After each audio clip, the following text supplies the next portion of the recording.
குழந்தைங்களுக்கு நம்ம பொதுவா பார்ப்போமே, பீடியாட்ரிக்ஸ் அப்படின்னு பார்ப்போம். சிறுநீரகம் அத ரொம்ப கான்சன்ட்ரேட் பண்ணி, அதில நெறைய பிரச்சனைகள் இருக்கு. பெற்றோர்கள் அதையும் கவனிக்கணும் அப்படிங்கிற அளவுக்கு இப்ப தேவை இருக்கா? நிச்சயமா தேவை இருக்கு. ஜென்ரலா பார்த்தீங்கன்னா, குழந்தைங்களுக்கு நம்ம வேக்சினேஷன் போடுறதுக்கு ம். வெல் பேபி விசிட்ஸ் அப்படின்னு ஆமா. போவோம். அது இல்லாம இருமல், சளி, ம். லூஸ் மோஷன் வருது, வாமிட்டிங் வருது, அந்த மாதிரி ஆமா. ப்ராப்ளம் வரலாம். அது இல்லாம கிட்னி ரிலேட்டட் ப்ராப்ளம்ஸ் அப்படின்னு சில்ட்ரன்ல பார்க்குறோம் நம்ம.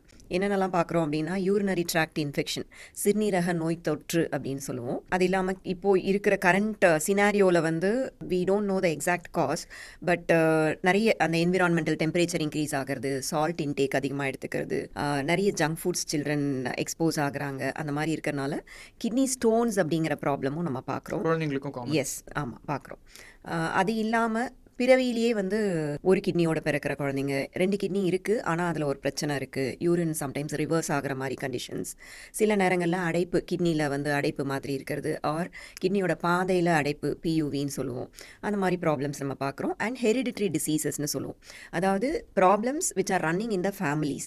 அது வந்து அந்த polycystic kidney disease, Alport syndrome, அந்த மாதிரி ஒரு சில பிரச்சனைகள் இருக்கு. ஸோ சில்ட்ரன்ல kidney diseases we are seeing it nowadays, especially